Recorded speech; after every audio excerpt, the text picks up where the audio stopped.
Well, hey all, and welcome back. So I have another robot build for you guys. If you checked out the other episode where I did the soldier ant and did a quick show around of what this line is about, and this really shows what the line is about, the fact that we have so many different parts, we can do all kinds of different configurations with this.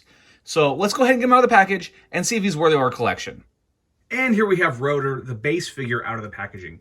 And he's sort of got this old armored core vibe to him. It's a very cool design. As just a base figure, it's actually really cool. It has this one wheel on his foot. It is not a fully symmetrical design. I mean, it has a lot of things that counterbalance to make the design uniform, but not everything is identical. You can see the wheel here, and then there's a lack of a wheel there. And part of what that relates to is his gimmick is he actually is meant to transform, or at least parts form, into a vehicle mode, which really is kind of a cool thing compared to the soldier ant that we had before. And just for comparison, here he is with Siege Optimus Prime. He's a little bit smaller, but not so much compared to Soldier Ant.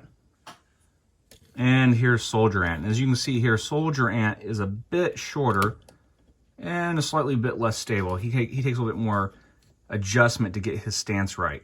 But what's awesome about this line is the fact that these figures are compatible, and we can mix and match parts and sort of make our own designs with these mechs.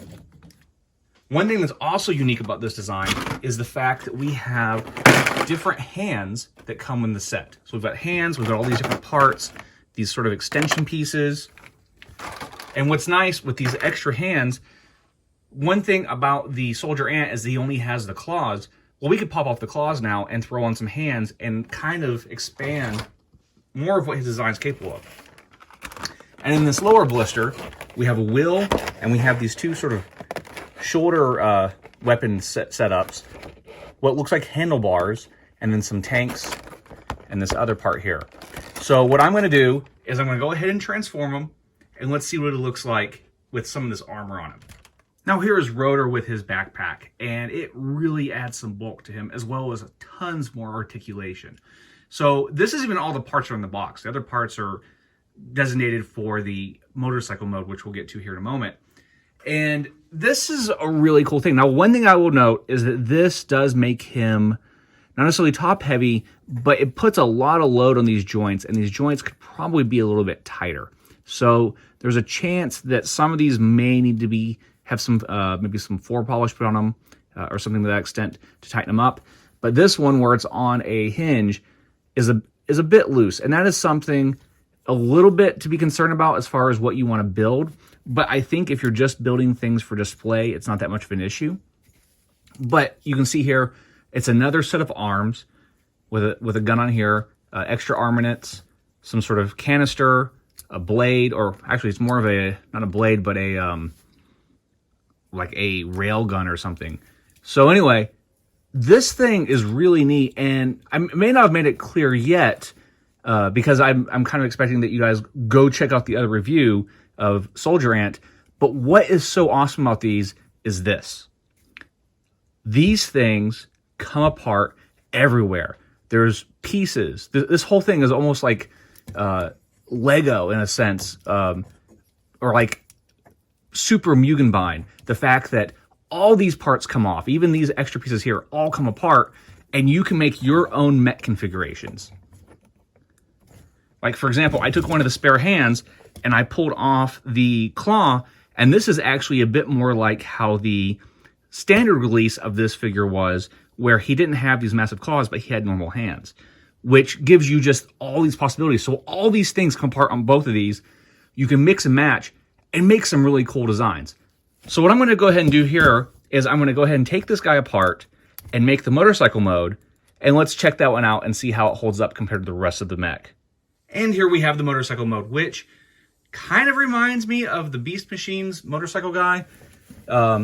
Just the way it configures. A lot of these pieces come apart, and it's pretty clever.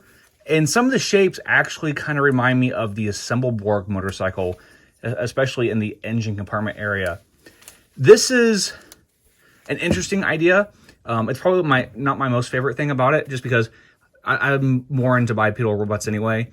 But if they keep experimenting with this and they keep providing parts like tank tracks and whatnot, this is going to be something really awesome. And I would say out of these two, so I've got this guy and I've got Soldier Ant, I would say out of these two, this one is probably the better buy. They're both awesome figures, and I think this one's pretty great.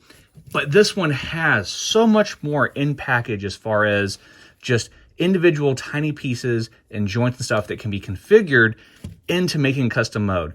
And I think I got this pretty right. I don't know if it's exact. The instructions are okay. I wouldn't say they're the best, but they are okay. But it is really clever how these things can configure. And I would almost buy a second one of this one just to give transition joints and components to expanding the other sets. Even though I really enjoy Soldier Ant, I did feel that the price point, it was okay. Like, I really enjoyed it, but I'm like, okay, that one isn't the best example of what this line's about, even though it's a really cool design. I would say this one is a better example, because this one was a bit cheaper. It was like $7 cheaper shipped, so in like the 65 range or so. And it has so much going on and so many moving parts and so many things you can do.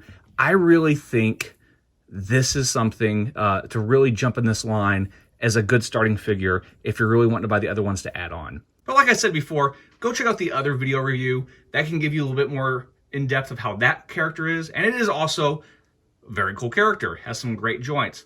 But this one, I feel, is more versatile. And so we'll look at a couple different configurations here of sharing the joints and a few different mech designs.